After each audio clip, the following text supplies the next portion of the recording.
누구도 모르는 나의 못나고 아픈 곳까지 묵묵히 감싸주는 신발. 그게 바로 수제화의 매력이죠. 신은 듯 안 신은 듯한 발이 편합니다. 발은 물론 마음도 춤추게 하는 맞춤 수제화의 힘. 오늘은 47년 내공이 담긴 수제화 명장의 가게를 찾아가 봅니다. 매 순간 변화하는 대한민국 대표 도시 서울. 1925년 경성역이라는 이름으로 자리 잡은 서울역은 예나 지금이나 전국을 잇는 중심부라 할 수 있을 텐데요. 그 근처 염천교를 지나면 국내 최초 수제화 유통단지라는 염천교 수제화 거리를 만나게 됩니다. 서울역의 탄생과 함께 시작된 이 거리의 역사는 무려 95년. 과거 500여 곳이었던 상점은 30곳가량으로 줄었지만 옛 명성만큼 그 가치는 여전하다고 하네요. 사장님 안녕하세요. 네, 제화거리가 생긴 지 얼마나 된 거예요? 일제 강점 시대부터 있었다고 이야기하는데 미군들이 씹던 그 워카를 뜯어가지고 재생을 했다는 그런 말도 있고 그래요. 네네. 실제로 서울에서 잃어버린 구두는 염천교에서 찾아라라는 말이 생겼을 정도로 이곳 거리엔 신발에 관련해 없는 게 없다는데요. 이야, 이거는 구두굽이 도대체 몇 센치인 거야 이게? 13cm입니다. 이 신발은 어떻게 이렇게 클 수가 있지? 300mm, 300mm. 300mm요? 작은 사이즈, 큰 사이즈 다양하게 있습니다. 뭐든 있는 거네요. 와, 이게 그 수제 등산화구나. 다양한 손으로 신발만큼 만들었더니. 제작 과정도 특별할 수밖에 없겠죠. 와, 안녕하세요. 와, 아니 밖에 쇼윈도에 등산화가 너무 멋있어가지고 봤는데 저게 수제로 저렇게 만들 수가 있나 봐요. 기계 하나도 안 쓰고 다 100% 손으로 만듭니다. 이쪽 이렇게 일을 하신 지 얼마나 되신 거예요? 19살 때부터 지금까지 딴 일 한 번도 안 해보고 47년을 했습니다. 진짜 수제화의 고수시네요, 고수. 고수라고 하는 게 아니고 명장. 아, 명장. 저는 명창입니다. 네? 아직 아닙니다. 가게 안엔 아직 명창이 되지 못한 저처럼 발에 맞는 날개가 필요한 분들을 위한 견본용 수제화가 전시되어 있었는데요. 근데 이거는 무슨 구두예요? 이거 약간 만들다가 이거 좀 모자르신 거 아니에요? 결제용 신발이에요. 상사분한테 결제 받으러 가실 때 슬리퍼 신는 것보다 이거 신으면 바지가 진짜? 가려져서 네. 슬리퍼로 보이지가 않고 구두로 보이잖아요. 오. 아, 그렇구나. 뒤돌아서 나갈 때는 어떻게 하죠? 한 사무실에서. 아, 이 결제용 구두를요?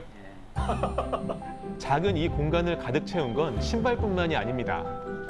아니, 이게 손님의 발을 그대로 석고를 떠는 거예요. 석고요? 손님이 첫 방문을 할 때마다 거친다는 발석고 뜨기 과정. 특유의 모양부터 주름까지 찍히는 이 발석고는 영구적으로 보관된다는데요.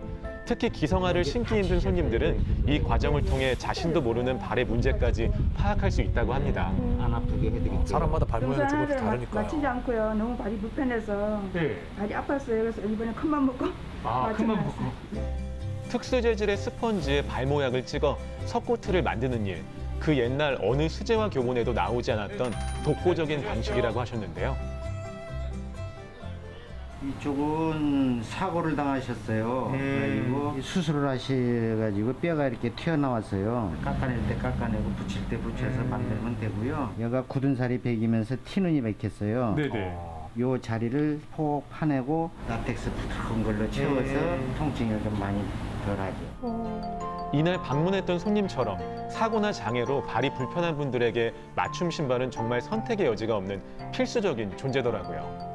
야, 진짜 신기하네요. 봅시다. 발이요? 네. 저 그러면 저도 신발 이렇게. 구두까지는 아니고 깔창 내 하나 해드리고. 아, 깔창이요? 만들어주시는 양말 다 벗으면 거예요? 되죠. 네, 어쩌면 저처럼 기성화를 신어도 크게 문제없는 사람에겐 수제화가 조금 멀게 느껴질 수도 있습니다. 하지만 신발에 발을 맞추지 않아도 된다는 건 직접 경험해보니 생각보다 더 멋진 일 같았습니다. 사장님은 이렇게 발 모양 보시면은 그 사람이 어떤 사람인지도 알 수 있나요? 그러면 그럼 저는 어떤데요? 속이 없구만. 네? 속이 염화살이 꽉. 청마살이 속이 없다고요? 마음도 넓고 집에 있는 것도 좋아하는데 거짓말이고 여기 다 나타나요. 들켰나요? 47년 수많은 발을 보며 살아온 사장님의 삶이 궁금해졌는데요. 근데 사장님은 어떻게 이 일을 시작하시게 된 거예요? 어려서부터 아버님이 몸이 많이 안 좋아서 대전 큰형님네 집에서 크게 됐어요. 새들어 사시는 분이 형님네 집에 네. 양화점을 하셨어요. 아하. 때론 단 한 번도 꿈꾸지 않았던 일이 우연한 기회로 천직이 되기도 합니다. 물론 스쳐갈 수 있던 우연에 한 번 더 눈길을 주고 도전한 건 사장님의 숨은 재능 덕이겠죠. 7남매의 막내로 태어나 어려운 형편에 막막했던 유년 시절, 19 제화 기술을 배운 그 순간은 인생의 큰 전환점이 되었습니다. 아마씨 이게 뭔지 알아요? 얼핏 보기에는 뭐 실하고 바늘, 뭐 재봉틀 같은데. 현재 쓰는 미싱이 나오기 전에 네네. 저게 그 먼저 나온 미싱이에요. 100여 년 됐어요, 100여 년. 100년이요? 미천 하나 없이 시작한 탓에 당시에도 이미 반세기를 좋게 버틴 중고 재봉틀을 구입할 수밖에 없었다는데요. 열악한 환경 속에서도 버틸 수 있었던 건 손님을 향한 사명감 때문이었답니다.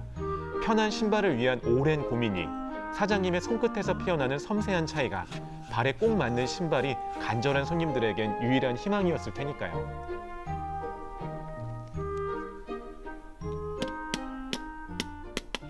이분은 무지개반증으로 얘가 툭 튀어나왔잖아요. 얼마나 아프겠어요. 이 부분을 당길 때 다른 부분에 비해서 좀 느슨하게 당겨서 조금이라도 그가 덜 아프게. 늘 새로운 시도로 차별화를 꾀하지만 한편 전통 방식의 손바느질을 고수하는 것도 이색적이었는데요. 창하고 이 가죽하고 접착되는 부분에 물이 주로 새잖아요. 이제 이 방법으로 하면 절대 물이 안 셉니다. 그렇겠네요. 이렇게 하기 때문에 하루 종일 한 켤레밖에 못 만들어요. 전국에서도 할 줄 아는 사람이 몇 없다는 일명 대다리 공법으로 신발 전체를 꿰맨 후 밑창을 이으면 완성. 겉보기엔 여느 고급 신발 같지만 신발 주인의 결점을 모두 메워 만든 이 수제화는 신체의 일부처럼 발을 편안하게 잡아줍니다. 이야, 진짜 멋있다. 빛이 나는 것 같아요. 하루 종일 아침부터 한 적 가지고 이분의 모든 걸 생각하면서 만드는 거예요. 진짜 귀한 거네요. 네, 정성이 담긴 멋진데요? 수제화엔 기술만큼 재료도 중요할 텐데요. 사장님 어디 가세요? 네, 다음 주에 가죽 좀 보러 가려고요. 가죽이요? 구두하면 또 고급 가죽이죠. 실은 신발의 광택이며 색깔이 예사롭지 않아 사용하는 가죽이 궁금했는데요. 전국의 구두 도매점은 물론 유명 명품 브랜드 재료까지 납품하는 이곳에서도 아주 오래된 피역점이 사장님의 42년 단골 가게더라고요. 이게 뭐예요? 송아지 가죽.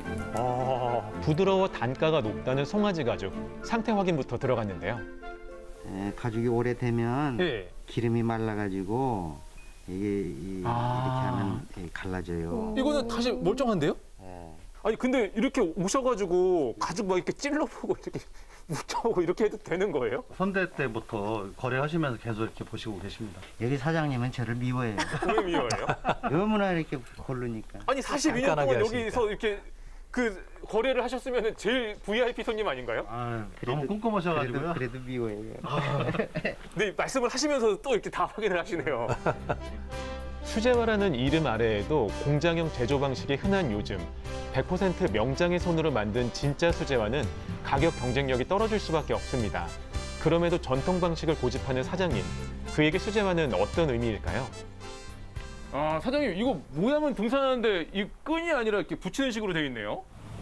이분이 네. 유명한 등반가이신데 손가락을 다 동상으로 일었어요. 그렇게 해가지고 이렇게 띄었다 붙였다 하면은 혼자 힘으로 네. 신었다 벗었다 할 수 있게 연구를 해서 만든 겁니다. 이것도 뭐 특수한 신발인가요? 당뇨나 사고로 발가락을 잃은 분들을 위해서 길이가 다르죠. 아, 그러네요. 길이가 딱 차이가 나네요. 사실 처음부터 이런 특별한 신발을 만들었던 건 아니었답니다. 32년쯤 전에 12살 된 그 어린아이가 소아마비를 앓고 한쪽 발이 작고 길이도 짧고 쓰레빠만 신고 사는 거예요. 아기가 아이 신발을 만들어 주면서 그 아이가 너무 좋아하는 거예요. 낯선 발에 맞는 낯선 신발을 만드는 것. 어쩌면 그것이야말로 수제화가 존재해야 하는 이유이자 목표라는 생각이 들었다네요. 이웃집에 한쪽 발이 짧고 10cm 정도가 차이가 나요. 고무신을 신고 밑에다가 그 나무로 깎아서 끈으로 묶어서 일하고 사셨어요. 그때는 제가 나이도 어리고 기술 배운 지도 얼마 안 되고 해가지고 그거를 제대로밖에 못 해드렸어요. 이렇게 고쳐도 안 되고 저렇게 고쳐도 안 되고 그래가지고 나중에는 그분이 오시면 어린 마음에 무서워서 저 피해버리고 그랬어요. 근데 그분이 돌아가셨는데 평생 그게 가슴에 남아요. 그분 걸 제대로 내가 못 해드렸다는 것이. 철없이 제가 그것을 끝까지 못 해드린 것이 아주 정말 가슴에 남습니다. 신는 사람의 아픔까지 생각하며 만드는 신발. 그 치열한 시간들은 사장님에게 더 좋은 신발을 만들 수 있는 초석이 되었습니다.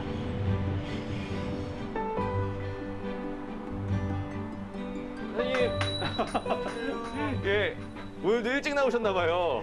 벌써 작업하고 계시네요. 남아시 섞고 떠는 걸로 이제 깔창 만들려고요. 야, 이게 제 발이라고요? 오, 여기 나만 이렇게 써 있네요.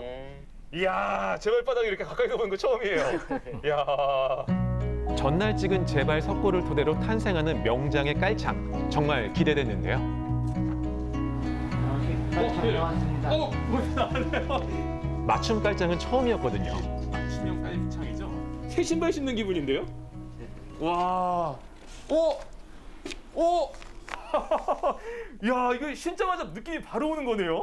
용천 혈자를 이렇게 자극을 해주니까 굉장히 기분이 좋습니다. 아, 지압을. 저 이 정도일 줄은 몰랐는데. 아, 확실히 맞춤이 다르네요. 이 맞춤의 진가를 알고 나면 남은 건 평생 단골이 되는 일일 거예요. 지내셨어요? 아, 네네네. 너무 네, 명장님은요? 잘 지냈어요. 딱 들어가네. 자주 오세요? 이제 한 7, 8년 단골인데요. 7, 8년이요? 예, 예. 아, 그럼 그전에도 많이 맞추셨겠네요? 그렇죠. 뭐 저희 집에 구두는 다 여기 이거 지금, 로고가 다 아, 있어요. 지금 신고 오신 것도 예, 여기다 예. 맞추신 거네요. 예, 예. 처음 신은 신발 그리고 발바닥에 감싸주는 맛이 있으니까 네. 그냥 그것 때문에 항상 오게 됩니다. 오직 한 사람만을 위한 배려와 이해. 수제화는 결국 누군가의 마음을 담은 인생의 작은 선물일지도 모릅니다. 100년이고 200년이고 네. 계속 그게 유지되면서 네. 멋쟁이들이 찾는 듯한 그런 그 거리가 됐습니다. 여기 또 오십시오. 네. 조심히 들어오십시오. 아, 예, 고맙습니다. 네. 사장님 앞으로 바라시는 점 있으세요? 영천교 상권이 옛날처럼 각 부흥이 돼서 집집마다 좀 좋은 그런 웃음꽃 피는 거리가 됐으면 좋겠습니다. 그럼 제가 그 바람 이루어질 수 있도록 멋진 응원가 불러드리겠습니다. 서울 영천교 거리 발이 행복해지는 가게 사장님 손이 바빠질수록 손님들 발은 웃음 짓네요 산에 갈 때도 회사 갈 때도 결제 받을 때도 마침 수제화 명장의 길을 걷는 수제화 한번 신어보세요